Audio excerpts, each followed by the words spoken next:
पड़ रही थी। काजल अपने कमरे में सोई हुई थी। तभी देर रात जब वो पानी लेने के लिए उठती है तो पूरे घर में सन्नाटा फैला होता है। घर में किसी के खर्राटे की आवाज भी नहीं आ रही। आखिर सब गए कहाँ हैं?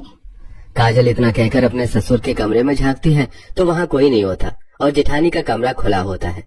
उस कमरे में भी कोई नहीं था। कुछ देर पहले तक तो मेरा पति भी मेरे साथ सो रहा था।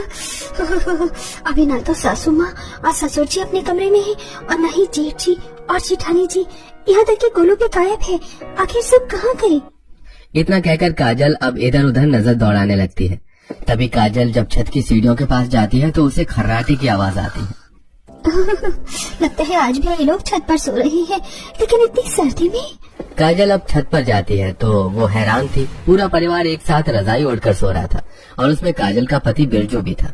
ये देखकर काजल अब वापस नीचे आ जाती है और अपने कमरे में झट से रजाई में घुस जाती है।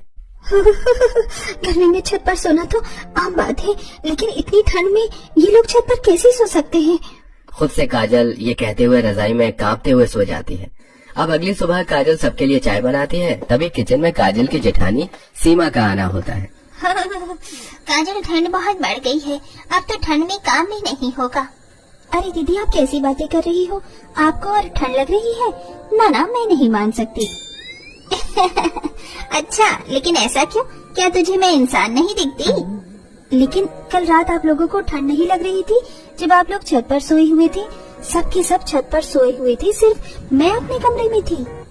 मैंने तो देवा जी को कहा था कि आपको भी बुला लें, लेकिन उन्होंने कहा कि काजल को कुछ ज्यादा ही सर्दी लगती है। काजल और सीमा बात कर ही रहे होते हैं। तभी वहाँ सुमित्रा का आना होता है। बहुत ठंड लग रही है, चाय नहीं बनी क्या अब तक तेरी? माँ जी, अभी आप लोगों को सर्दी कैसे लग सकती है? जब रात में इतनी कड़ाके की ठंड में आप लोग छत पर सो रहे थे तब तो आपको ठंड नहीं लगी।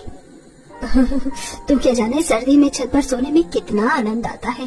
ठंडे ठंडे मौसम में गर्म रजाई में सभी के साथ जो सोने में आनंद है वो बंद कमरे में कहाँ। काजल अपने ससुराल वालों की बात सुनकर हैरान थी। अब काजल अपने पति बिरजू को उसके कमरे में चाय देने जाती है। अरे गर्म पानी कर दो, बहुत सर्दी लग रही है। सच में आपको सर्दी लग रही है? रात में जब मुझे इस कमरे में अकेला छोड़कर छत पर सोने गए थे तब तो आपको सर्दी नहीं लग रही थी, अभी गर्म पानी की जरूरत पड़ रही है।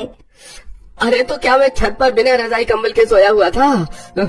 अरे पूरा परिवार साथ में सोया हुआ था, जिस कारण सर्दी का एहसास भी नहीं होता। मुझे वक्त बर्बाद करने का शौक नहीं है। और ये रही आपकी चाय, जा रही हूँ आपके लिए गर्म पानी करने।